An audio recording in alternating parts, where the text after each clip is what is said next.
எல்லோரும் எப்படி இருக்கீங்க? இப்போ வந்து வாழைப்பூ கோலம் எப்படி செய்யலான்னு பார்க்கலாம். அந்த வாழைப்பூ வந்து நல்லா சுத்தம் பண்ணி எடுத்துக்கோங்க. இந்த இதில் இருக்கிற இந்த இதை ரெண்டே இதை பிடுங்கி எடுத்துருங்க, அந்த பூவில் ஒவ்வொருதையும்.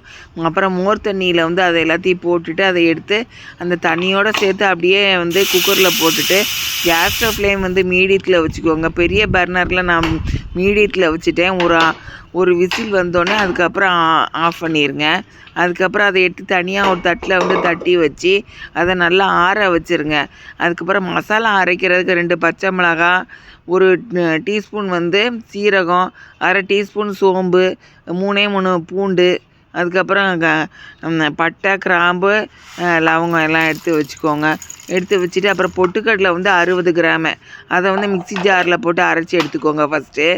அதுக்கப்புறம் அதை எடுத்து ஒரு தட்டில் போட்டுட்டு அதுக்கப்புறம் இந்த மசாலா வந்து அந்த வாழைப்பூவை வந்து அரைச்சி எடுத்துக்கோங்க. அதில் 1 ஸ்பூன் வந்து உப்பு போட்டுட்டு அதையும் அரைச்சி எடுத்துக்கோங்க. மசாலாவும் அப்புறம் அரைச்சி எடுத்துக்கோங்க. எல்லாத்தையும் வந்து பச்சை மிளகாய் எல்லாத்தையும் வந்து அந்த பூண்டு அது எல்லாத்தையும் அரைச்சி எடுத்துக்கோங்க. அரைச்சி எடுத்துகிட்டு எல்லாத்தையும் ஒன்றா போட்டு நல்லா கிளறி வச்சுட்டு அதுக்கப்புறம் சின்னதாக வந்து நல்லா உருண்டை பிடிச்சி வச்சுக்கோங்க.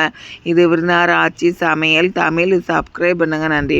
அப்புறம் எண்ணெய் வந்து கடாயில் கொதிக்க வச்சுட்டு கேஸ் ஸ்டவ் ஃப்ளேம் மீடியத்தில் வச்சுக்கோங்க. நான் பெரிய பர்னரில் வந்து மீடியத்தில் வச்சுக்கிட்டேன்.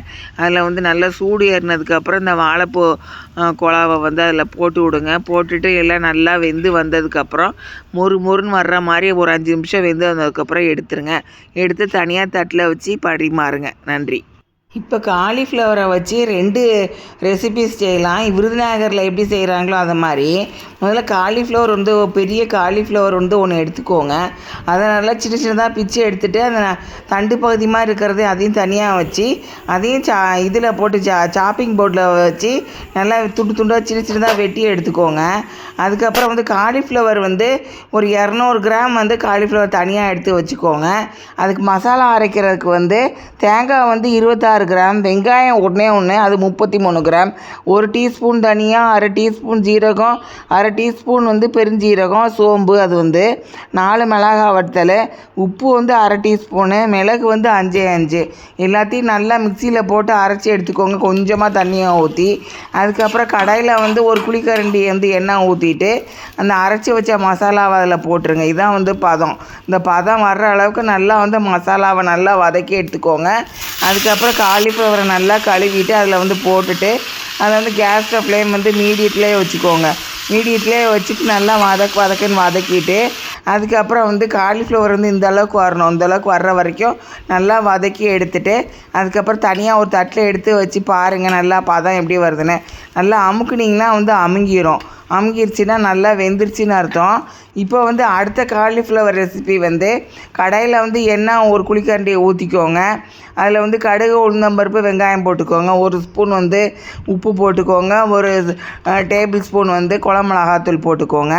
அதுக்கப்புறம் மிச்சம் இருக்கிற அந்த காலிஃப்ளவரை வந்து தண்ணியில் கழுவிட்டு அந்த கடாயில் போட்டுட்டு அதை வந்து நல்லா கேஸ் ஃப்ளேம் மீடியத்தில் வச்சு நல்லா வதக்குங்க.